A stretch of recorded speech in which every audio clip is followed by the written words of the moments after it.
सभी आज हम जिला दर्शन के अंतर्गत सिरोही जिले की बात करेंगे। सिरोही जिले के पार्ट फर्स्ट की बात करेंगे, है ना।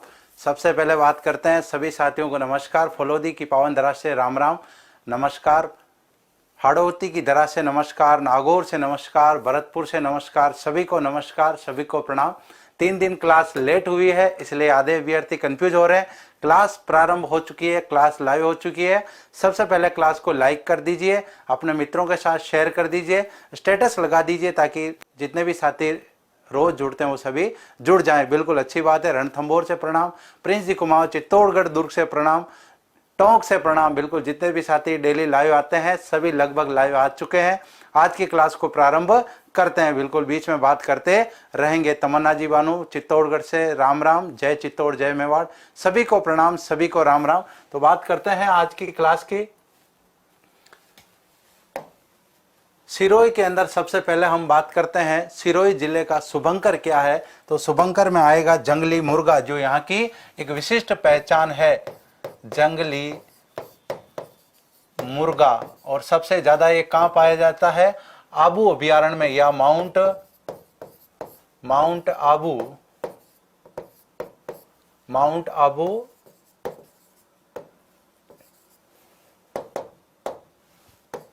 अभयारण्य क्षेत्र में, माउंट आबू अभयारण्य क्षेत्र में ये जंगली मुर्गे सबसे ज्यादा देखने को मिलते हैं।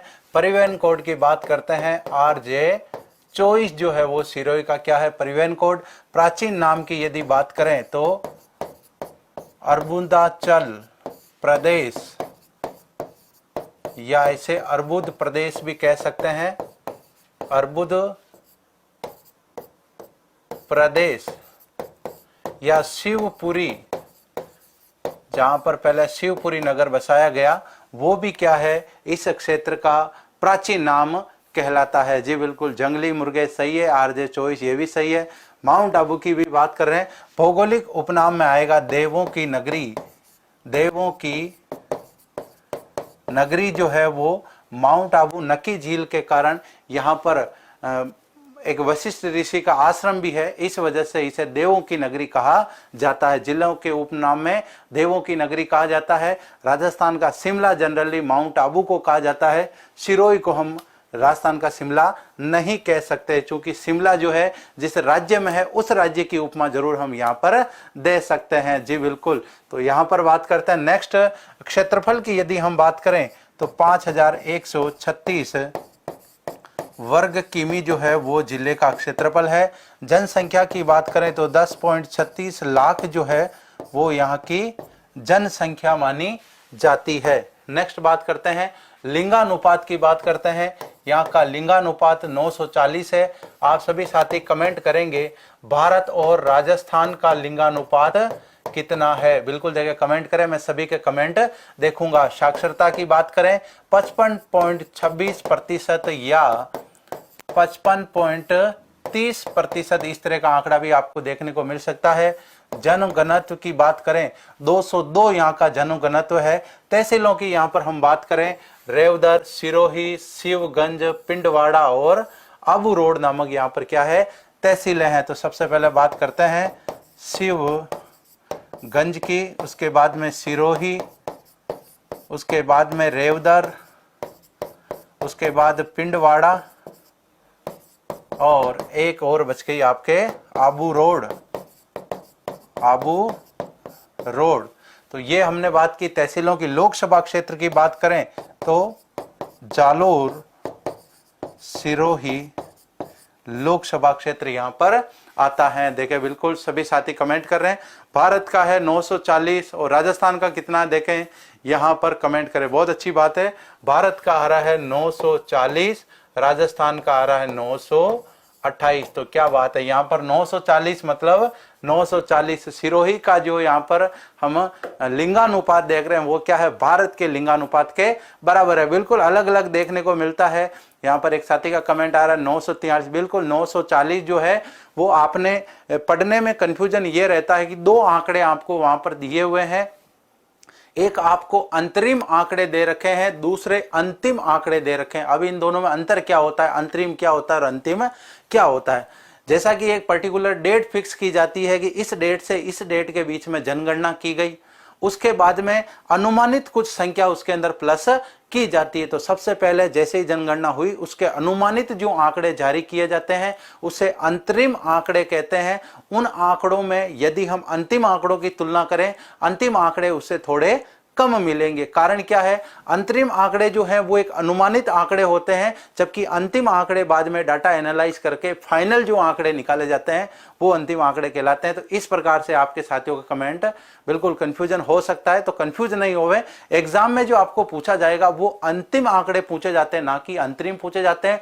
लेकिन जैसे ही मान लो अभी 2021 में जनगणना हो और इसी समय यदि एग्जाम में प्रश्न पूछ लिया जाए और यदि सरकार के द्वारा अनुमानित आंकड़े जारी कर दिए जाए तो उसमें अंतरिम आंकड़े पूछे जा सकते हैं। बाकी जनरली अभी यदि एग्जाम होगा उसमें आपके 2011 की जनगणना के अनुसार जो भी क्षेत्रफल आंकड़े हैं जनसंख्या के वो पूछे जाएंगे। अभी नवीन जनगणना जो है वो कोरोना काल के कारण प्रभावित हुई है, तो अभी जो नवीन जनगणना है उसके आंकड़े प्रकाशित नहीं हुए हैं। बिल्कुल क्लियर है सभी साथियों को? जी बिल्कुल। तो यहां पर हमने बात कर ली। नेक्स्ट बात करते हैं विधानसभा क्षेत्र की। यहां पर हम बात करते हैं विधानसभा क्षेत्र कौन कौन से देखे। बिल्कुल साथी कमेंट करेंगे। आपको मैं सिरोही विधानसभा क्षेत्र पहले से लिख के बता देता हूं। टोटल 3 है यहां पर। सिरोही, एक है आबू पिंडवाड़ा, आबू पिंडवाड़ा। एक आप बताएंगे देखें कौन सा है। देखें पड़ोसी जिलों की यहां पर हम बात करें, यह है हमारे सामने मैप। इसमें मैप में हम सिरोही की लोकेशन देखते हैं। यह सिरोही जिला है और इसमें यदि हम पड़ोसी जिलों की बात करें तो पहला जालोर, दूसरा पाली और तीसरा उदयपुर। राजसमंद की सीमा इस जिले के साथ नहीं लगती है। तो यहां पर स्टार्ट करते हैं। हम देखें कि पड़ोसी जिलों में सबसे पहले जालोर, उसके बाद पाली और उसके बाद उदयपुर से ये जिला सीमा साझा करता है। बिल्कुल देखें यहां पर एक तीसरा है बिल्कुल आबू पिंडवाड़ा जो है वो जॉइंट विधानसभा क्षेत्र है और सिरोही जो है वो स्वतंत्र विधानसभा क्षेत्र है। बिल्कुल ठीक है ना। देवों की नगरी से प्रणाम। बिल्कुल सिरोही से प्रणाम। तो सिरोही वाले साथी यहाँ पर आंसर देंगे सिरोही पिंडवाड़ा। एक और अभी आपने आंसर नहीं दिया है। बिल्कुल देवे, आप आराम से सोच समझ कर आंसर दे, कोई दिक्कत नहीं है। पड़ोसी राज्य की बात करें, पड़ोसी देश की बात करें तो पड़ोसी देश तो इसका कोई है नहीं। पड़ोसी राज्य की बात कर लेते हैं कि गुजरात जो है, गुजरात राज्य के साथ इसकी सीमा लगती है। अब यहाँ पर बात आ जाती है परिवहन की और वनस्पति की। देखो परिवहन जो है ना, यहाँ पर एक सबसे बड़ा कंफ्यूजन आप सभी साथियों के ये रहता है। बहुत सारे साथी ये कह रहे हैं कि सरकार ने जो है वो नेशनल हाईवे के क्या कर दिए हैं, नंबर चेंज कर दिए हैं। भाई साहब तो यहाँ पर नंबर चेंज नहीं हुए हैं, उनमें कुछ नवीन क्रमांक जो है उनको जारी किए गए हैं। जैसे कि हमने NH-15 की बात की थी, अभी भी उसका नाम क्या है, NH-15 ही है। लेकिन जैसे नवीन क्रमांकों की यदि हम बात करें तो उसमें टुकड़ों में बांट दिया गया है। पहले हम जनरली उसको पढ़ते थे कि पंजाब से सीधा गुजरात तक जाता है, उसमें राजस्थान की, पश्चिमी राजस्थान की सीमा से ये राष्ट्रीय राजमार्ग गुजरता है। अब उसमें क्या टुकड़ों में उसको बांट दिया है। जैसे मान लो सूरतगढ़ से अपन बात कर रहे हैं कि फलोदी है, वहां तक उसको एक अलग क्रमांक दे दिया है। उसके बाद अपन जैसलमेर तक बात करें, अलग क्रमांक दे दिया, उसके बाद अलग क्रमांक दे दिया। ऐसे उसको क्या है, टुकड़ों में अलग क्रमांक दे दिया है। बाकी यहां पर यदि मूल हम पहले की बात करें तो पहले क्या उसी का नाम आएगा। जैसे यहां पर हम बात करते हैं परिवहन में, पहले एक हाईवे निकला करता था, वो हाईवे था यहां से कोटा, बूंदी, चित्तौड़गढ़, उदयपुर होते हुए सिरोही पिंडवाड़ा में जाता था, जिसका क्रमांक था 76। अभी इसको नया नाम क्या दे दिया है, इसको नया नाम दे दिया है 76, वर्तमान 27। कौन सा है ये, नेशनल हाईवे है NH। तो पहले जैसे 76 जो था वो पिंडवाड़ा से मध्य प्रदेश की तरफ जाता था, जिसमें उदयपुर, चित्तौड़गढ़, कोटा, बूंदी का क्षेत्र शामिल था। यहां पर अभी वर्तमान में ये तो पूरा ही है, इसको पूरे को नया नाम क्या दे दिया है, नया क्रमांक 27 दे दिया है। लेकिन यहां पर यदि हम बात करें कि सिरोही यहां से रेवदर को, जो यहां पर शिवगंज को लेकर एक राष्ट्रीय राजमार्ग गुजरता था, उस राष्ट्रीय राजमार्ग को भी वापस नया नाम दे दिया है। बिल्कुल यहाँ पर आंसर देंगे। 76 जो है 76 जो पहले था अब वो 27 हो चुका है। यहाँ पर एक अन्य राष्ट्रीय राजमार्ग कौन सा है वो भी आप सभी साथी कमेंट करेंगे। आपको कहां से कहां तक बताना है। ये जो है ये तो पिंडवाड़ा से लेकर कहां पर तक है, मध्य प्रदेश को जा रहा है, जिसमें संदर्भ में जो जिले हैं उदयपुर चित्तौड़गढ़ होते हुए। दूसरा जो है वो कहां से है, वो है शिवगंज। शिवगंज से कहां पर,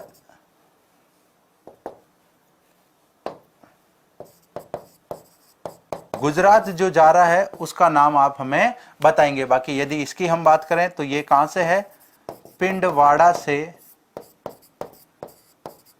उदयपुर चित्तौड़ कोटा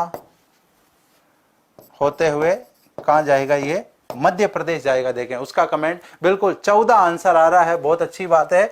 तो 14 जो है ये क्या नाम था, पुराना क्रमांक है। बिल्कुल देखें नया क्रमांक जो क्या है उसको नया क्रमांक क्या दिया है वो सभी आप आंसर देंगे। आपको मैं 2 ऑप्शन दे देता हूं, 68 66। चलो यहां पर आप दें, चलो एक ऑप्शन और हो जाए 62। इनमें से कौन सा राष्ट्रीय राजमार्ग जो है वो इनको नया नाम दे दिया गया है। बहुत सारे साथी जब राष्ट्रीय राजमार्ग की बात आती थी तो कहते थे सर अभी इनका नाम चेंज हो गया। देखो जब राष्ट्रीय राजमार्ग पूरा चेंज हो जाता है ना तब तो हम वहां पर उसको नया क्रमांक दे सकते हैं। एग्जाम में सीधा प्रश्न आ जाए कि यहां से यहां तक गुजरने वाला राष्ट्रीय राजमार्ग कौन सा है, उसमें यदि एक ही राष्ट्रीय राजमार्ग लंबा था और उसको यदि चेंज किया गया तो वहां पर आपको नया नाम मिल सकता है। लेकिन यदि बहुत लंबा राष्ट्रीय राजमार्ग है उसमें टुकड़ों में अलग अलग, जैसे मान लो इसकी यहां पर हम बात करें पिंडवाड़ा से लेकर मान लो जैसे चित्तौड़ की बात करें, अब चित्तौड़ से भिलवाड़ा को रास्ता भी जा रहा है, कोटा को भी जा रहा है, तो क्या भिलवाड़ा को जाने वाला रास्ता भी यही होगा क्या? नहीं होगा भाई, बिल्कुल नहीं होगा। 76 कहां से होगा, 76 तो अलग अलग है। तो बिल्कुल जैसे एक लंबा राष्ट्रीय राजमार्ग जो है बिल्कुल 68 आंसर आ रहा है। बहुत अच्छी बात है, सभी साथियों की शानदार तैयारी है, क्या बात है। तो अभी वर्तमान में इसको 68 NH कह सकते हैं या इसको 68 राष्ट्रीय राजमार्ग कह सकते हैं। ये राष्ट्रीय राजमार्ग कहां से है, ये शिवगंज से लेकर के ये गुजरात को जो रास्ता जा रहा है ये रेवदर से होके इस रास्ते को ये कवर कर रहा है। बिल्कुल बहुत बढ़िया बात है। इस तरीके से यदि हम तैयारी करते हैं ना तो तैयारी का मजा है। पहले जो राष्ट्रीय राजमार्ग थे उनमें बिल्कुल रटा हुआ था, बिल्कुल फिक्स था एग्जाम में प्रश्न कहां से बनता है।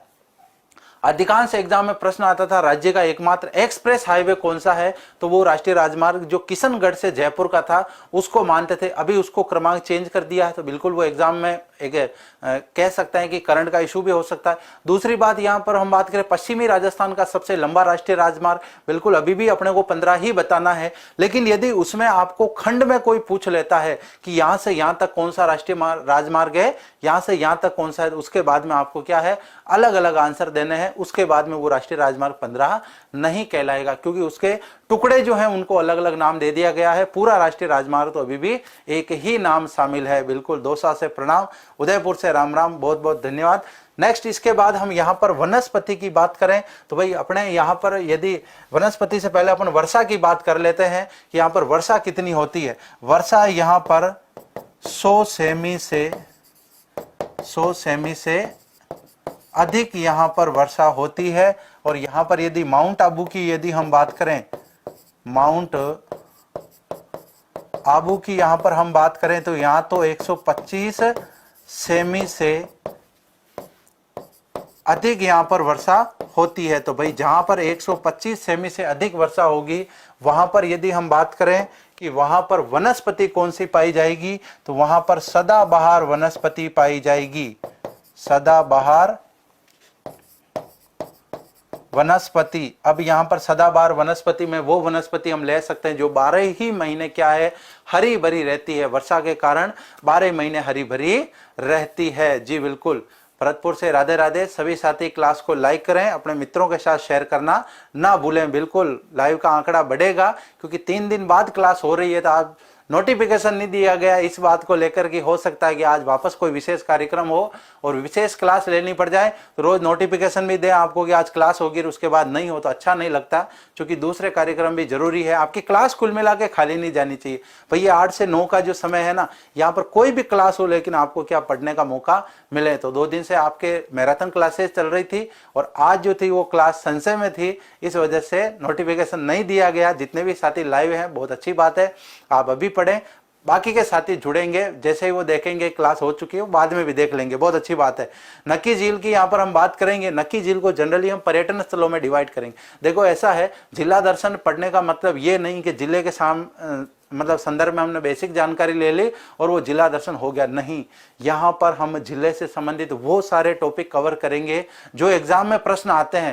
भाई एग्जाम में ऐसे बहुत सारे प्रश्न आ जाते हैं जिनको जनरली हम जब राजस्थान का इतिहास पढ़ते हैं, राजस्थान का भूगोल पढ़ते हैं, राजस्थान की कला संस्कृति पढ़ते हैं, उनमें कवर नहीं हो पाते हैं। कुछ छोटे छोटे ऐसे क्वेश्चन होते हैं वो वहां से कवर नहीं हो पाते, तो वो जिला दर्शन के माध्यम से क्या है, बहुत बढ़िया शानदार कवर हो जाते हैं। जैसे कल्चर में एक क्वेश्चन था कल मैराथन क्लास में कि बलिया कहाँ का आभूषण है, तो बलिया जनरली नागौर जिले का स्थानीय आभूषण है। अब यहाँ पर ये 2016 में प्रश्न पूछा गया था ग्राम सेवक के अंतर्गत, और बलिया को बहुत सारे कह रहे थे ये तो मिस प्रिंटिंग हो गया है, तो बलिया है ना। तो बलिया और बालिया में अंतर है। तो इसी प्रकार से क्या जो जिला दर्शन के संदर्भ में प्रश्न आते हैं, तो यहाँ पर हमने इसको बढ़िया शानदार तरीके से क्या किया, डिवाइड कर दिया है। सबसे पहले हम परिचय पढ़ेंगे, परिचय में जिले की जनरल जानकारी पढ़ेंगे। यहाँ से सीधा प्रश्न पुटअप होता है, इसमें कोई नो डाउट वाली बात है। जैसे हम पाली जिले के बारे में पढ़ते हैं कि उसके साथ सर्वाधिक जिलों की सीमा लगती है। बहुत सारे प्रश्न ऐसे जो बार बार रिपीट हो चुके हैं, इतने बार रिपीट हो चुके हैं, एग्जामिनर भी चाहता है कि हर एग्जाम में कम से कम 10 प्रश्न नए बने। और 10 प्रश्न कैसे, वो जिला दर्शन से ही नए बन रहे हैं। और हम क्या सोच रहे हैं उनको कि यार ये प्रश्न मैंने तो पढ़ा नहीं। आपने क्या पढ़ा, किताब में जो दे रखा था उनको पढ़ लिया, कुछ 10-15 प्रश्न उसमें दे रखे थे वो पढ़ लिए। आपने नए प्रश्न बनाने का कभी प्रयास नहीं किया। और जब तक हम खुद प्रश्न बनाना शुरू नहीं करेंगे तब तक एग्जाम में क्या है, हमारे लिए हमेशा दिक्कत होती रहेगी। बिल्कुल। तो यहाँ पर हम जब जिला दर्शन पढ़ेंगे तो जिला दर्शन की पहली क्लास क्या होगी, बेसिक जानकारी, जहां से सीधा प्रश्न कैसे उठ सकता है वो अभी हम वापस जब इसको रिवाइज करेंगे तब मैं आपको बताऊंगा। यहाँ से सीधे सीधे प्रश्न आए हुए हैं, प्रत्येक क्लास से प्रश्न उठते हैं। उसके बाद इतिहास, यदि जिले का कोई विशेष इतिहास है, किसी विशेष राजवंश ने वहां पर शासन किया है तो वो इतिहास इंपॉर्टेंट रखता है। उसके अलावा सबसे ज्यादा पर्यटन स्थल, पर्यटन स्थलों को या आप इकोनॉमिक्स में शामिल कर लो या आप उनको इतिहास में शामिल कर लो या कला संस्कृति में। वैसे पर्यटन जो है वो अर्थव्यवस्था का, इकोनॉमिक्स का टॉपिक है, लेकिन इसके साथ हम बात करें पर्यटन में आते क्या है, ऐतिहासिक पर्यटन जिसमें किले, बावड़ियां, महल, इस तरह के, तो ये सारे कहाँ हैं, कल्चर में आपको देखने को मिलेंगे। तो ये जिला दर्शन से मेरे हिसाब से सबसे बेस्ट कवर होता है। इसीलिए राजस्थान जीके का ये भी एक माध्यम रखा है जिला दर्शन, जिसमें हम जिले के माध्यम से पढ़ते हैं। पर्यटन स्थलों के बाद हम महत्वपूर्ण तथ्यों की बात करते हैं कि ऐसा कोई तथ्य जो इतिहास में नहीं आया, परिचय में नहीं आया, तो उसको हम वहां पर कवर करते हैं। और उसके बाद महत्वपूर्ण प्रश्नोत्तरी की बात भी करते हैं। बिल्कुल, बलिया हाथ का आभूषण है, तो बलिया और बालिया में कोई ज्यादा अंतर नहीं है। तो जिला दर्शन को पढ़ने का माध्यम यहां पर हम बात कर रहे हैं। एग्जाम में यहां से सीधे प्रश्न बनते हैं। वनस्पति की यहां पर हम बात करें, यहां पर सदाबहार जो है वो वनस्पति पाई जाती है। इसके अलावा इसे हम उपोष्ण कटिबंधीय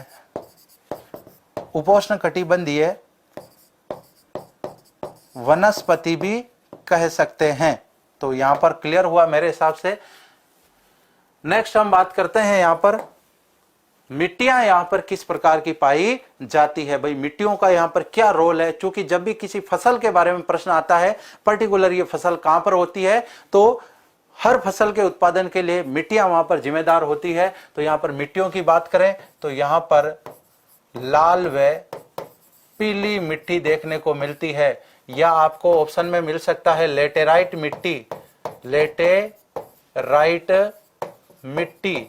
अब यहां पर इस प्रकार का प्रश्न भी आ सकता है कि निम्न में से किस मिट्टी जो है, कौन सी मिट्टी है वो सिरोही जिले में नहीं पाई जाती है। ऑप्शन दे दिया लाल, पीली और लेटराइट, और एक चौथा ऑप्शन दे दिया काली मिट्टी। तो काली मिट्टी हम जानते हैं हाड़ौती क्षेत्र में मिलती है। यहाँ पर मध्यम काली आपको ऑप्शन दिया जा सकता है, या फिर आपको ऑप्शन दिया जा सकता है यहाँ पर पर्वतीय मिट्टी। क्योंकि अरावली का जो विस्तार है, सबसे ऊंचाई जो है अरावली की वो सिरोही जिले में पड़ती है, इसलिए यहाँ पर ये मिट्टी पाई जाती है। जी बिल्कुल। विधानसभा क्षेत्र आपको बताना है, मैं तो बता दूंगा भाई, यहाँ पर आप सभी साथियों को कोऑपरेट करना पड़ेगा।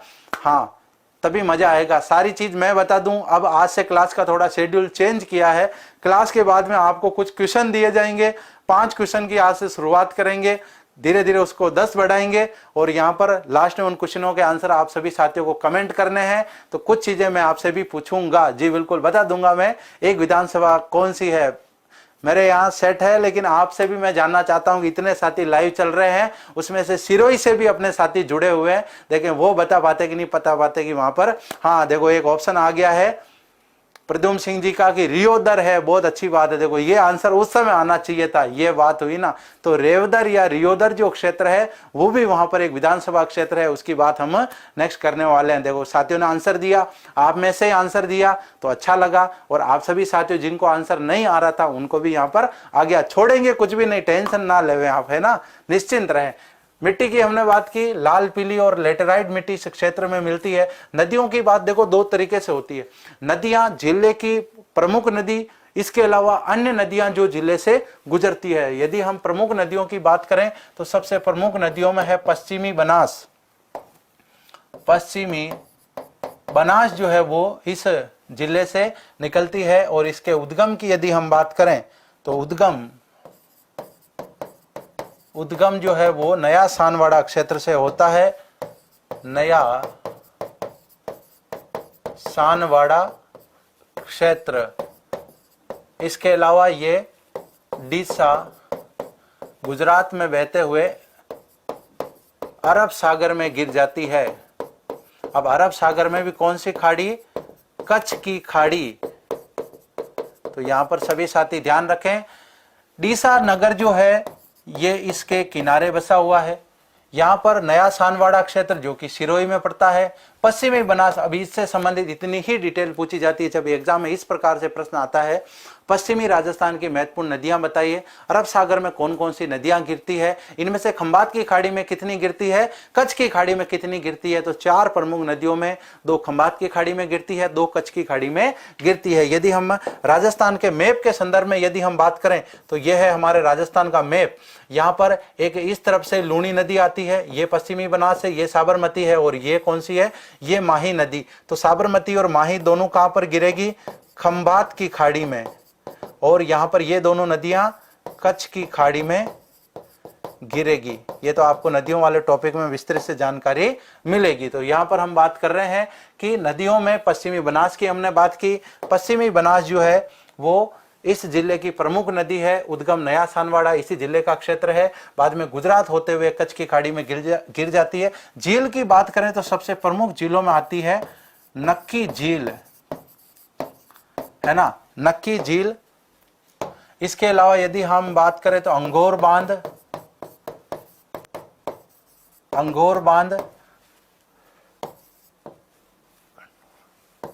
और कंडोरा बांध, ये प्रमुख रूप से यहाँ पर सबसे ज्यादा इस झील को आपको याद रखना है, और इन 2 बांधों को आपको यहाँ पर याद रखना है।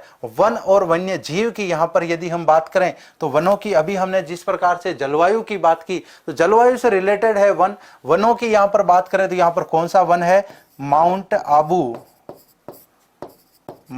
आबू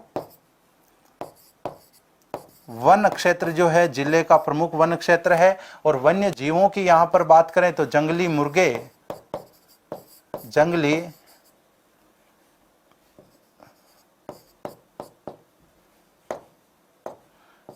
मुर्गे इस क्षेत्र में प्रसिद्ध है। एक यहाँ पर एक विशेष प्रकार की वनस्पति पाई जाती है जिसका नाम है आबुएंसिस डिकल्पटेरा, जो कि विश्व में केवल यहीं पर पाई जाती है। जी बिल्कुल, नक्की झील के बारे में ऐसी मान्यता है कि वहां पर उनको देवताओं ने अपने नाखूनों से खोदा है। देखो 2 तरीके से बात होती है, एक तो साक्ष्य से यदि हम बात करें, एविडेंस से बात करें, प्रमाण से बात करें, तो वर्तमान में यदि हमारे धार्मिक ग्रंथों की बात करें तो धार्मिक ग्रंथों में ऐसे प्रमाण मिलते हैं, किंवदंतियां मिलती है, ऐसी वहां पर मान्यता है कि देवताओं ने अपने नाखूनों से उसको खोदा। जबकि साइंटिफिक रीजन से यदि हम बात करें तो ऐसा माना जाता है कि ज्वालामुखी के उद्गार से उस झील का निर्माण हुआ था। ज्वालामुखी से निर्मित झीलें जो है वो क्रेटर झील का उदाहरण मानी जाती है। सबसे ऊंची झील है, क्या ऊंचाई है, सब बात करने वाले हैं, कोई टेंशन नहीं है। पर्यटन स्थलों में हम इसका विस्तार से बात करेंगे, माउंट आबू की विस्तार से बात करेंगे, अरावली की वो चोटियां जो सिरोही जिले में आती उनकी बात करेंगे, कौन कौन से पठार हैं वो सिरोही में आते हैं उनकी बात करेंगे। बिल्कुल निश्चिंत रहे, आप जिस दिन प्रश्नोत्तरी की क्लास होगी उससे पहले सिरोही पूरी तरीके से कवर कर चुके होंगे आप। नेक्स्ट, हाँ सर्दियों में जम जाती है, बहुत अच्छी बात है, बहुत वहां पर सर्दी पड़ती है तो सर्दियों में 0 डिग्री से नीचे टेम्परेचर चला जाता है। अभी गर्मी में जनरली हम बात करें पश्चिमी राजस्थान में 45 से 50 डिग्री सेंटीग्रेड तापमान है। वहां पर आप जाओगे तो वहां पर तापमान आपको कितना मिलेगा, वहां पर तापमान आपको लगभग 20 से 25 डिग्री मिलेगा। इसका कारण है, साइंस की क्लास में आप पढ़ते हैं कि प्रति 165 मीटर ऊपर जाने पर 1 डिग्री सेंटीग्रेड का क्या हो जाता है, हास्य हो जाता है। तो यहां पर यदि हम इसको उदाहरण लेकर के पढ़ें तो जैसे कि 165 मीटर की आपको हाइट पर जाना है, इसको आप इंटू 10 करेंगे तो कितना आ जाएगा, 1650 मीटर आ जाएगा। इसका मतलब यदि आप उस ऊंचाई पर जाओगे तो यहां पर 1722 मीटर जो है वो उसकी ऊंचाई है गुरु शिखर की, और 10 डिग्री सेंटीग्रेड तो यहां पर वैसे ही जनरली कम हो जाएगा। अभी यदि इस गर्मी में टेम्परेचर कहां पहुंच जाए, 40 के आसपास पहुंच जाए तो थोड़ी सी राहत मिल जाए। 37 डिग्री हमारे शरीर का जो टेम्परेचर होता है वहां पर हमारा शरीर सम हो जाता है, ना तो हमें गर्मी लगती है ना ही हमें ठंड लगती है। तो जैसे ही 35 डिग्री से टेम्परेचर नीचे जाता है हमें ठंड लगना शुरू हो जाती है, और जैसे ही 37 से ऊपर जाता है हमें गर्मी लगना शुरू हो जाती है। मैं आपको यहाँ पर साइंस नहीं पढ़ा रहा हूँ, लेकिन ये लॉजिक बता रहा हूँ कि यहाँ पर साथियों का कमेंट आ रहा है कि वहां पर बर्फ क्यों जम जाती है। भाई दूसरी झीलें हैं वो तो नहीं जमती, केवल नक्की झील ही क्यों जमती है, उसका एक साइंटिफिक रीजन भी है कि ऊंचाई पर जाने पर टेम्परेचर क्या हो जाता है, कम हो जाता है, इसलिए वहां पर टेम्परेचर कम है। और सर्दियों में जनरली हम जानते हैं कि हमारे नॉर्मल समय स्थानों पर भी बारिश, मतलब इतनी ठंड पड़ती है, इतनी बारिश होती है, तो वहां पर तो टेम्परेचर डाउन होना बिल्कुल लाजमी है। बिल्कुल, रानीवाड़ा से सुरेश जी चौहान आपको प्रणाम जी। बिल्कुल, तो यहाँ पर ये लॉजिक भी आपको समझ में आ गया होगा मेरे हिसाब से कि वहां पर क्यों जम जाती है। सिर्फ ये याद रखने से मतलब नहीं है कि वो झील जम जाती, क्यों जम जाती, कारण पता होना चाहिए। बहुत बढ़िया। नेक्स्ट यहाँ पर बात कर रहे हैं, हमने यहाँ पर बात कर ली वन और वन्य जीव, माउंट आबू यहाँ पर अभ्यारण्य है और यहाँ पर जंगली मुर्गे जो है वो पाए जाते हैं। वनस्पति में और बात करेंगे, इस क्षेत्र में कौन सी विशेष प्रकार की वनस्पति पाई जाती है। नेक्स्ट यहाँ पर हम बात करते हैं खनिज। खनिज जो है जिले के अंदर 2 प्रकार के खनिज मिलते हैं। पहला नाम है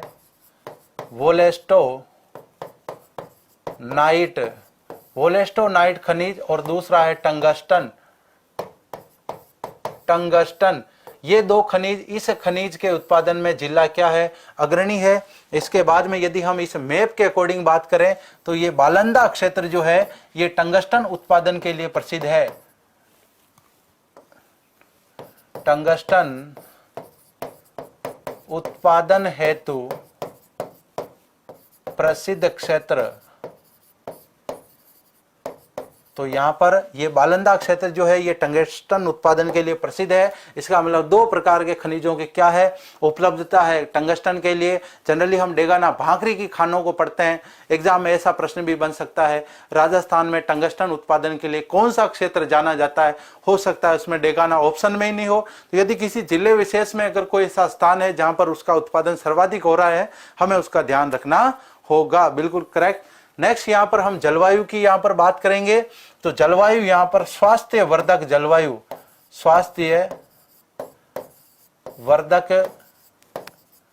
जलवायु यहाँ पर पाई जाती है। यहाँ पर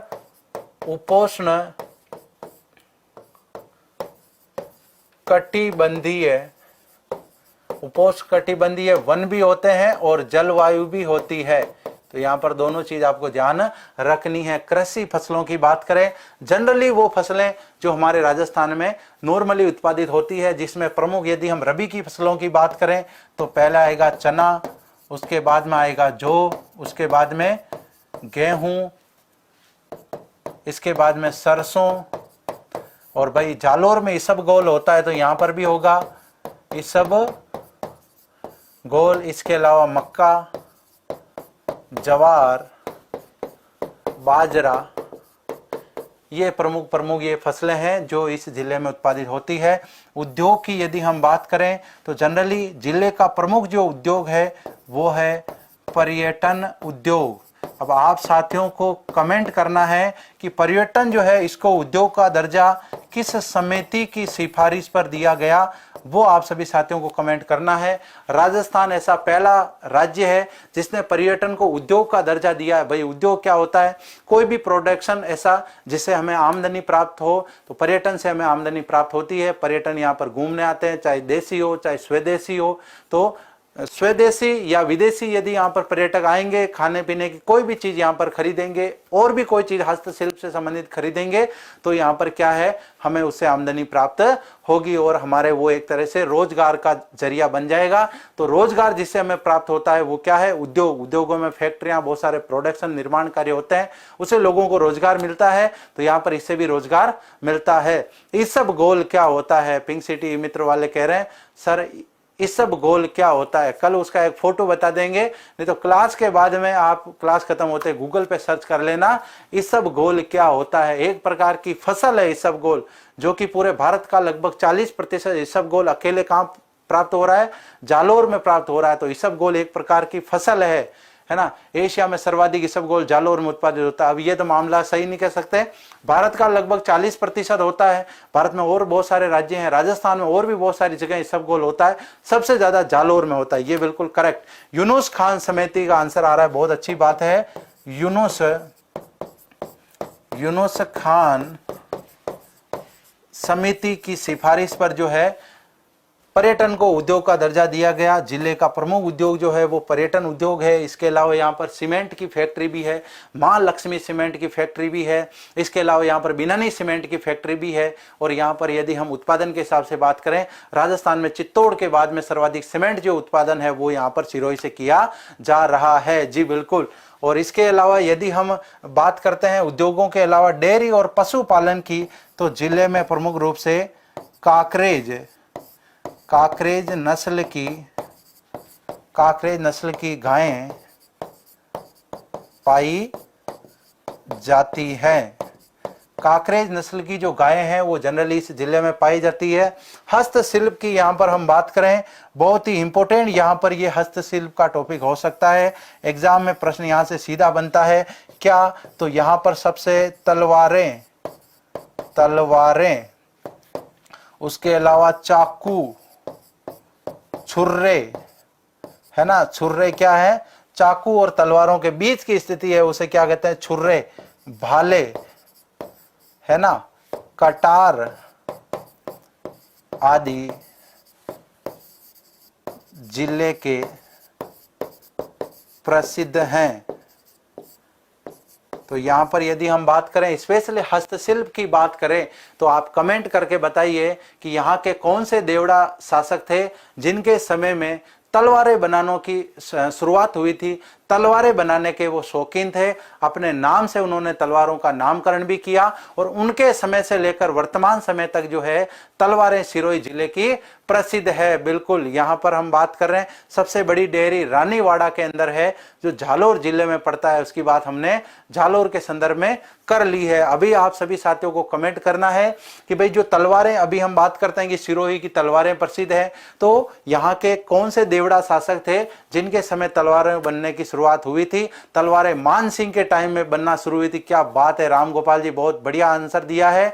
उन्होंने अपने नाम पर क्या है, तलवारों का नामकरण भी कर दिया और वो तलवारों के सबसे ज्यादा शौकीन हुआ करते थे और अपने समय में उन्होंने तलवारें बनाना शुरू की। बिल्कुल। तो उन्होंने अपने टाइम पे तलवारों को फेमस की और अभी तक वर्तमान में भी क्या है, तलवारें फेमस है। बहुत बढ़िया, शानदार तैयारी है। ऐसे आंसर दो तो क्या बात है, मजा आता है कि हाँ बहुत बढ़िया। मानसिंह स्टेडियम जो है वो जयपुर के अंदर है, सवाई मानसिंह जी स्टेडियम, एसएमएस स्टेडियम हम इसे कहते हैं। और यहाँ पर मानसिंह जी जयपुर वाले अलग हैं, ये मानसिंह जी अलग हैं। तो यहाँ के मानसिंह जी जो है उन्होंने तलवारों को क्या कर दिया, फेमस कर दिया भाई।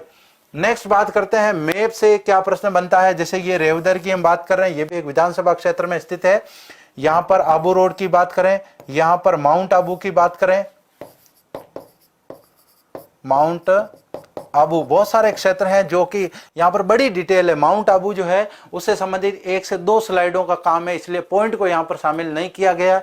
यहाँ से सीधे प्रश्न जब बनते हैं, जैसे यहाँ पर हम बात करते हैं कि सबसे पहले यहाँ पर पिंडवाड़ा से क्या प्रश्न बन सकता है, यहाँ बिनानी सीमेंट का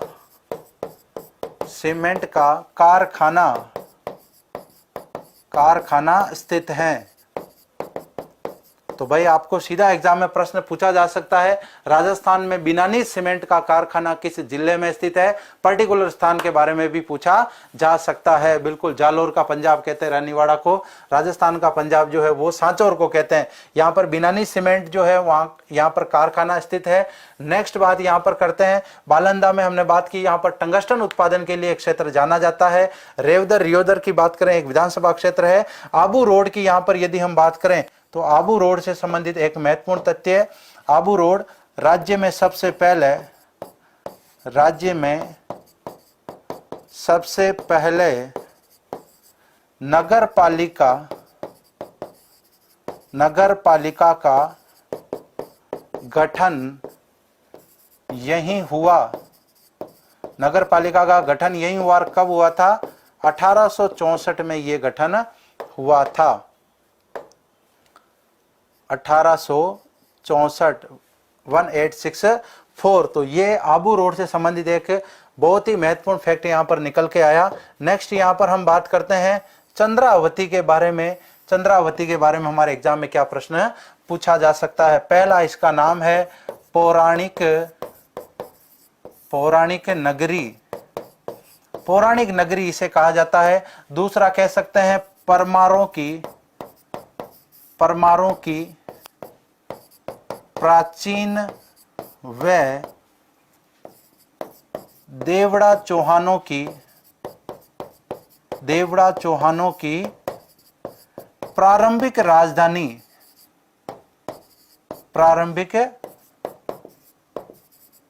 राजधानी। तो यहां पर यदि हम बात करें कि परमार शासक जो है वो यहां पर सबसे पहले इस क्षेत्र को राजधानी बनाते हैं, चंद्रावती को राजधानी बनाते हैं। बाद में हम बात करते हैं 1311 में यहाँ पर लुम्बा चौहान जो है यहाँ पर आकर के देवड़ा शाखा की स्थापना करते हैं और वो सबसे पहले राजधानी किस क्षेत्र को बनाते हैं? वो सबसे पहले राजधानी चंद्रावती को बनाते हैं। बाद में शिवपुरी की स्थापना भी होती है, सिरोही की स्थापना भी होती है। और जब सैसमल के द्वारा सिरोही की स्थापना होती है उसके बाद में सिरोही जो है वो राजधानी बन जाती है। जी बिल्कुल, रीट के टॉपिक भी करवाए जाएंगे। अब तो रीट की आंधी आ जाएगी, 3 महीने का समय आपके पास है, उसके शेड्यूल के हिसाब से हम भी चलेंगे, आपकी तैयारी में पूर्ण रूप से सहयोग करेंगे।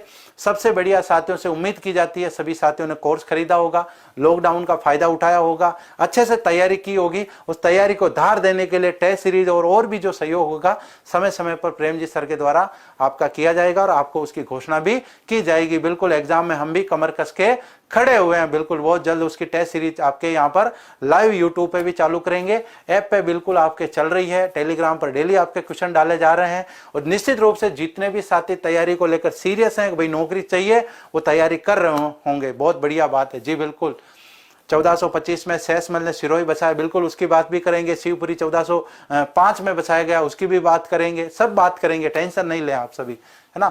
वन रक्षक की भी बात करेंगे, कांस्टेबल की भी बात करेंगे। वन रक्षक के सवाल बीच में, बिल्कुल जितने भी सवाल आते हैं। अभी यहाँ पर आप राजस्थान जीके को तो बढ़िया मजबूत करो। हर एग्जाम में यदि 25 से 30 क्वेश्चन आ रहे हैं, 5 प्रश्न तो अपन ऐसे गलत करके आ जाते हैं। तो कम से कम राजस्थान जीके अपना इतना मजबूत हो जाए कि एग्जाम के टाइम पे आपको थोड़ी सी रीजनिंग की प्रैक्टिस कर ली, हल्की सी आपने थोड़ा थोड़ा सब पढ़ लिया, तो वहां से आप कवर कर लेते हो। क्योंकि दूसरे हर एग्जाम में राजस्थान का वेटेज सबसे ज्यादा होता है, इसलिए राजस्थान जीके यहाँ पर कंटिन्यू चल रहा है। बाकी सिलेबस के अकॉर्डिंग और आपके शेड्यूल के अकॉर्डिंग जो है वो भी यहाँ पर टेस्ट सीरीज होगी। बिल्कुल मजे के साथ आप तैयारी करें, निश्चिंत रहें। जी, तो यहाँ पर हमने बात की चंद्रावती की, हमने बात की चंद्रावती के बारे में। इसे पौराणिक नगरी कहा जाता है, परमारों की प्राचीन राजधानी रह चुका है। और देवड़ा चौहानों की ये क्या थी? प्रारंभिक राजधानी थी। इसके अलावा यदि हम चंद्रावती की बात करते हैं तो चंद्रावती से संबंधित और क्या फैक्ट है? कर्नल टोड के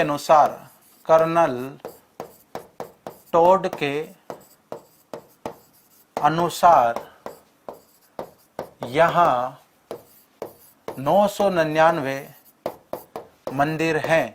भाई कर्नल जेम्स टोड यहाँ पर कहते हैं कि यहाँ पर 999 मंदिर जो है उनके अवशेष यहाँ पर क्या है, विद्यमान है। एग्जाम में सीधा प्रश्न बन सकता है, कर्नल जेम्स टोड ने 999 मंदिरों की बात किस क्षेत्र के संबंध में की, वो क्षेत्र कौन सा हो जाएगा, वो आपके चंद्रावती हो जाएगा। इसके अलावा सिरोही से संबंधित और बहुत सारे फैक्ट हैं, गुरु शिखर से संबंधित हैं, माउंट आबू से ज्यादा फैक्ट हैं, उनकी बात हम नेक्स्ट क्लास में करने वाले हैं। अब इसके बाद में बात करते हैं गोकुल जी भाई भट्ट की। भाई गोकुल जी भाई भट्ट जो है एक प्रसिद्ध व्यक्तित्व है राजस्थान के संदर्भ में।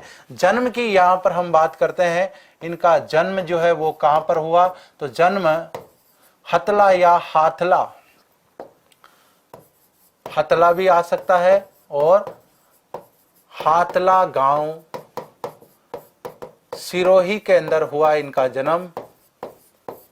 अब सबसे ज्यादा इंपॉर्टेंट क्या है इनसे संबंधित, वो ये बात है कि इन्हें राजस्थान का गांधी कहा जाता है। राजस्थान के गांधी कहलाते हैं, राजस्थान के गांधी कहलाते हैं। अब आप सभी साथियों को कमेंट करना है, वागड़ का गांधी किसे कहते हैं, वागड़ का गांधी किसे कहते हैं, मेवाड़ का गांधी किसे कहते हैं, मारवाड़ का गांधी किसे कहते हैं, इसके अलावा शेखावटी का गांधी किसे कहते हैं, ये सभी आप साथियों को कमेंट करना है, शेखावटी के गांधी। इसके अलावा यदि हम बात करें गांधी जी के पांचवें पुत्र, गांधी जी के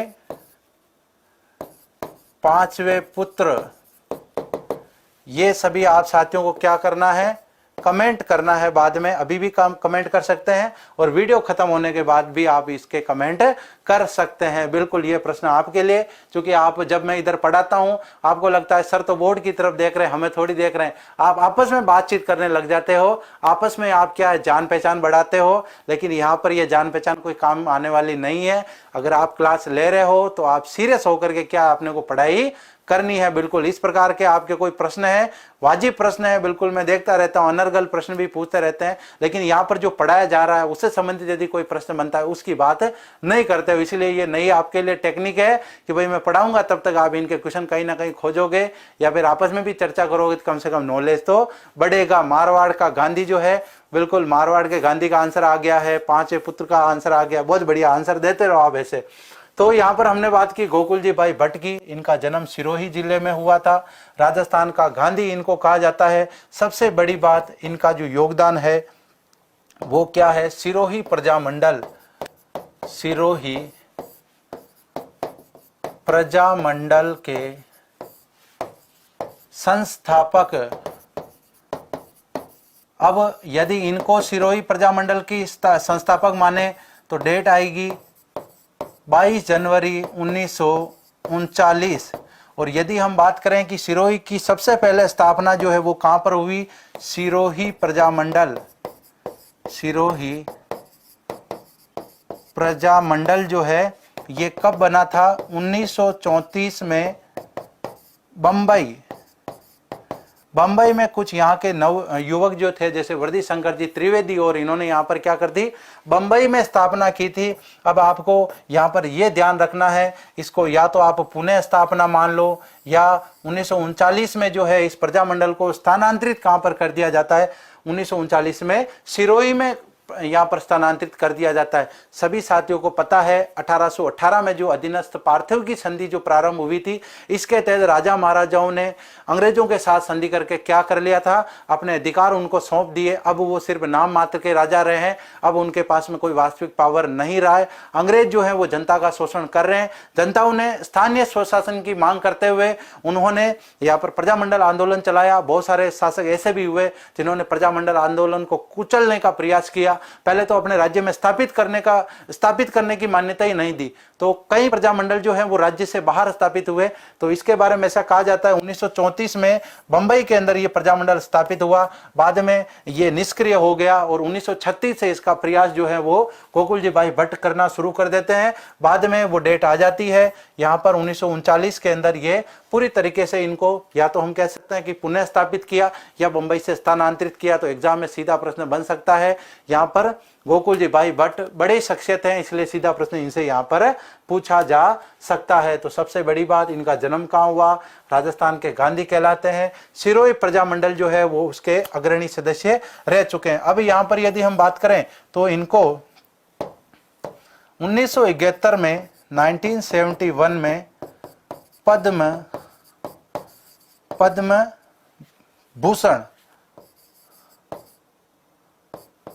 पद्म भूषण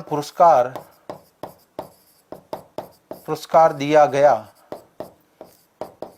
तो भारत सरकार जो है वो जनरली हम बात करते हैं, नेक्स्ट स्लाइड ले लेते हैं। भारत सरकार जो है वो 4 प्रकार के पुरस्कार जो है वो नागरिकों को सम्मान के तौर पर दिए जाते हैं भारत सरकार के द्वारा। उनमें सबसे बड़ा जो पुरस्कार है वो कौन सा माना जाता है? सबसे बड़ा पुरस्कार होता है भारत रत्न। जिसे भारत का रत्न मिल जाए तो भाई साहब वो तो भारत के क्या हो जाते हैं? रत्न हो जाते हैं। इसके अलावा यदि हम बात करते हैं पद्म विभूषण, इसके बाद में बात करें पद्म भूषण, और ये लास्ट में हो गया आपके पद्म श्री। तो अब आपको यहाँ पर इसको याद कैसे करना है, क्रम के आधार पर बात करें तो ये नागरिकों को दिया जाने वाला चौथे नंबर का क्या है? सर्वोच्च नागरिक पुरस्कार है। ये तीसरे नंबर का है, ये दूसरे नंबर का है, ये प्रथम नंबर का है। एग्जाम में ऐसा भी प्रश्न आ सकता है, गोकुल जी भाई भट्ट को कौन सा पुरस्कार दिया, कब दिया, वरीयता क्रम में उस पुरस्कार का क्या रोल है? बिल्कुल यहाँ पर GH ओझा की बात भी अभी हम करने वाले हैं। रोहिड़ा ग्राम में इनका जन्म हुआ था, बिल्कुल बात करेंगे। हाँ जी, तो यहाँ पर हम बात कर रहे हैं इनको कौन सा क्रमांक का दिया? पद्म भूषण मतलब तीसरे क्रमांक का इनको दिया। अब देखो बिल्कुल छोटा नाम है पद्मश्री, तो ये सबसे छोटा हो गया। इससे बड़ा कौन है? पद्म भूषण, मतलब इसमें 3 अक्षर है, इसमें एक ही अक्षर है। इससे बड़ा कौन है? पद्म विभूषण। तो यहाँ पर तो क्लियर है, भारत रत्न तो क्या है? फर्स्ट नंबर का है, याद आपको रखना है, ऐसे करके आप याद रख सकते हैं। तो यहाँ पर क्लियर है मेरे हिसाब से। तो इनको क्या दिया गया? 1971 में पद्म विभूषण दिया। बाद में इनको 1982 के अंदर जमनालाल बजाज पुरस्कार भी दिया गया था, लेकिन सबसे ज्यादा इंपॉर्टेंट क्या है? पद्म भूषण पुरस्कार इनको दिया गया। सिरोही प्रजामंडल के संस्थापक माने जाते हैं, राजस्थान के इनको गांधी कहा जाता है। ये प्रमुख जानकारी इनसे संबंधित हमने यहाँ पर ली। बिल्कुल देखें, सभी साथी कमेंट कर रहे हैं, बहुत अच्छी बात है। एक नंबर पे भारत रत्न, दूसरे पे पद्म विभूषण, उसके बाद पद्म भूषण, उसके बाद पद्मश्री। बिल्कुल, तो डॉक्टर गौरी शंकर जी हीराचंद ओझा के बारे में बात करते हैं। जनरली इनका नाम शॉर्ट में आपने पढ़ा होगा, डॉक्टर GH ओझा। डॉक्टर GH ओझा, जन्म की यहाँ पर हम बात करने वाले हैं। जन्म इनका हुआ था रोहिड़ा ग्राम के अंदर 1863 में इनका जन्म यहाँ पर हुआ था। इसके बाद में सबसे महत्वपूर्ण बात, इन्होंने कुछ ग्रंथ लिखे थे या इनकी रचनाएं हम यहाँ पर कह सकते हैं, इस वजह से इनको सबसे ज्यादा इतिहास में याद रखा जाता है। सबसे पहला इनकी जो रचना है प्राचीन भारतीय लिपि माला। इसके अलावा इन्होंने सिरोही का इतिहास भी लिखा, सिरोही का इतिहास। इसके अलावा इन्होंने उदयपुर का इतिहास भी लिखा, उदयपुर का इतिहास। इसके अलावा इन्होंने सोलंकियों का इतिहास भी लिखा, सोलंकियों का इतिहास। और लास्ट में है इन्होंने राजपुताने का इतिहास भी लिखा, राजपुताने का इतिहास। एग्जाम में प्रश्न सीधा बन सकता है, इनमें से कौन सी रचना डॉक्टर GH ओझा की नहीं है? उसमें आपको the annals and antiquities of Rajasthan option मिल सकता है, उसके अलावा आपको the early Chauhan dynasty option मिल सकता है, और भी बहुत सारे आपको ऑप्शन में मिल सकते हैं। बिल्कुल यहाँ पर उदयपुर का इतिहास, सोलंकियों का इतिहास, और यहाँ पर राजपूताने का इतिहास, सिरोही का इतिहास, प्राचीन भारतीय जो लिपि माला है ना, ये सबसे मोस्ट इंपोर्टेंट है। ये सबसे मोस्ट इंपोर्टेंट है, और ये भी मोस्ट इंपोर्टेंट है, और ये मोस्ट इंपोर्टेंट है। ये आपको याद रखना है। अब लास्ट में हम बात कर लेते हैं संप सभा की। यहाँ पर हम बात कर लेते हैं सबसे पहले संप सभा की। यहाँ पर बात करते हैं स्थापना कब हुई। स्थापना संप सभा की कब हुई? तो 1883 के अंदर संप सभा हुई थी। आप सभी साथी कमेंट करेंगे कि मानगढ़ पहाड़ी घटना कब हुई थी। मानगढ़ पहाड़ी की घटना कब हुई थी? तब तक यहां पर हम बात करते हैं संप सभा की स्थापना 1883 के अंदर हुई। संस्थापक कौन है इसके? संप सभा के संस्थापक तो गोविंद गिरी जी जो हैं वो इसके संस्थापक माने जाते हैं। तो सबसे पहले इसकी स्थापना कहाँ हो जाती है? सिरोही जिले में इसकी स्थापना हो जाती है। बाद में बांसवाड़ा जिले के और गुजरात बॉर्डर पर एक जगह पड़ती है मानगढ़ की पहाड़ी, वहां पर एक कार्यक्रम हो रहा था 1913 में। बहुत अच्छी बात, आंसर आया सभी साथियों का। 1913 में यहाँ पर क्या है, संप सभा की क्या हो रही थी? बैठक हो रही थी। और यहाँ पर मेवाड़ भीलखोर और अंग्रेजी सेना ने मिलकर के अचानक उस पहाड़ी को घेर लिया, गोलीबारी कर दी। और इस गोलीबारी के अंतर्गत लगभग सरकारी आंकड़ों के अनुसार 1500 जो वो भील है, निर्दोष भील मारे गए।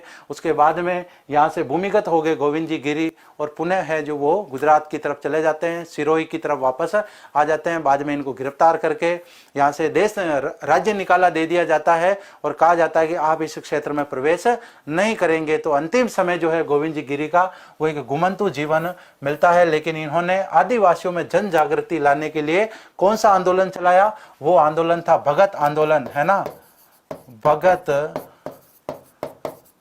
आंदोलन चलाया। और ये फोटो किसका है? ये फोटो है गोविंद जी का। गोविंद गिरी जो हैं, ये इनका फोटो है। तो यहाँ पर आज जो है हमने बहुत ही महत्वपूर्ण जानकारी यहाँ पर ली। संप सभा की हमने बात की। अब देखते हैं एक नंबर से आपके क्या क्या छूट गया है, चेक कर लेते हैं एक बार। देखें, हाँ जी, शुभंकर की बात करें, जंगली मुर्गा जिले का शुभंकर है, माउंट आबू अभ्यारण्य क्षेत्र में पाया जाता है। जिला परिवहन कोड RJ24 है। प्राचीन नामों में अर्बुदाचल प्रदेश, अर्बुद प्रदेश या शिवपुरी यहाँ पर नाम देखने को मिलता है। और नेक्स्ट यहाँ पर बात करें भौगोलिक उपनाम जो है, इसे देवों की नगरी कहा जाता है। क्षेत्रफल की बात करें 5136 वर्ग किलोमीटर यहाँ का क्षेत्रफल है। जनसंख्या जो है 10.36 लाख यहाँ की जनसंख्या। लिंगानुपात की बात करें, भारत के लिंगानुपात के बराबर यहाँ का लिंगानुपात है। साक्षरता की यहाँ पर बात करें 55.26% या 55.30% भी आंसर है। जनगणना की बात करें 202 है। तहसीलों की बात करें शिवगंज, सिरोही, रेवदर, पिंडवाड़ा, आबू क्षेत्र है। लोकसभा क्षेत्र जालोर और सिरोही क्षेत्र शामिल है। इसके अलावा विधानसभा क्षेत्र की बात करें तो रेवदर या इसका रेओदर, ये यहाँ पर आपके 3 विधानसभा क्षेत्र हो गए। पड़ोसी जिले जालोर, पाली, उदयपुर। पड़ोसी राज्य गुजरात। परिवहन की बात करें तो 76, और यदि नवीन क्रमांक की यदि बात करें तो 27 और 14, 2 यहाँ पर आपको राष्ट्रीय राजमार्ग याद रखने हैं, 76 और 14। नए क्रमांक की बात करें तो 27 और 68। इसके अलावा यदि हम बात करें वनस्पति की तो सदाबहार वनस्पति जिले में पाई जाती है। मिट्टियों की बात करें लाल, पीली और लेटेराइट मिट्टी जिले में मिलती है। यहाँ की सबसे प्रमुख नदियों में बनास नदी आती है। और कौन सी नदी बनास में भी? पश्चिमी बनास। भाई बस बनास नदी अलग है, पश्चिमी बनास अलग है। झील जलाशय की बात करें, यहाँ पर नक्की झील, अंगोरा बांध, कंडोरा बांध आपको याद रखना है। वर्षा जिले की बात करें तो 100 सेमी से अधिक होती है। पर्टिकुलर माउंट आबू की बात करें तो 150 से अधिक होती है। वन और वन्य जीवों में बात करें, माउंट आबू अभ्यारण्य क्षेत्र यहाँ पर मिलता है।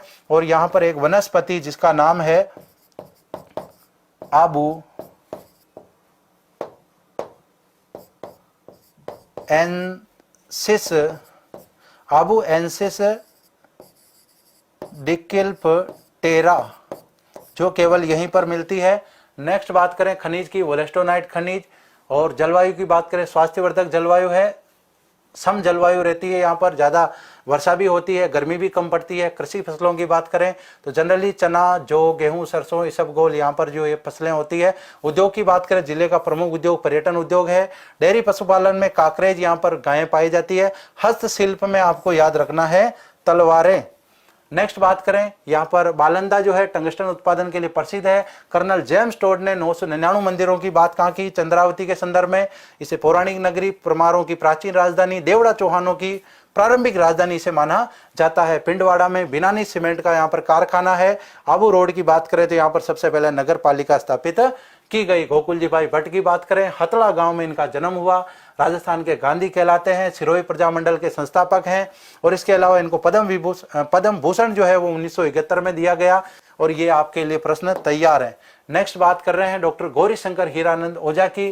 डॉक्टर GH ओझा भी इनको कहते हैं। रोहिड़ा में इनका जन्म हुआ। इनके ग्रंथ जो हैं जिसमें प्राचीन भारतीय लिपिमाला, सिरोही का इतिहास, उदयपुर का इतिहास, सोलंकियों का इतिहास, राजपुताने का इतिहास, ये सभी इनसे संबंधित हैं। और संभ सभा की यहाँ पर हमने बात की। तो आज की हमारी जो एक क्लास थी कितनी मजेदार रही, सभी साथी कमेंट करें क्लास के बाद में। जो मैंने प्रश्न पूछे हैं आपसे राजस्थान के गांधी तथ्य से संबंधित, आप सभी साथी इसके कमेंट करें। तो आज की क्लास कैसी रही सभी साथी एक बार थम्स अप करके जरूर बताएं। वीडियो को लाइक करें, चैनल को सब्सक्राइब करें, टेलीग्राम चैनल से जुड़ना ना भूलें। क्लास का सारा शेड्यूल आपको वहां पर मिलता है और PDF भी आपको वहां पर मिलती है। इसी के साथ आज की क्लास समाप्त होती है। कल वापस मिलेंगे सिरोही के इतिहास के संदर्भ में। सिरोही जिले में स्थित किलों की बात करेंगे। तब तक के लिए अनुमति दीजिए। जय हिंद, जय भारत।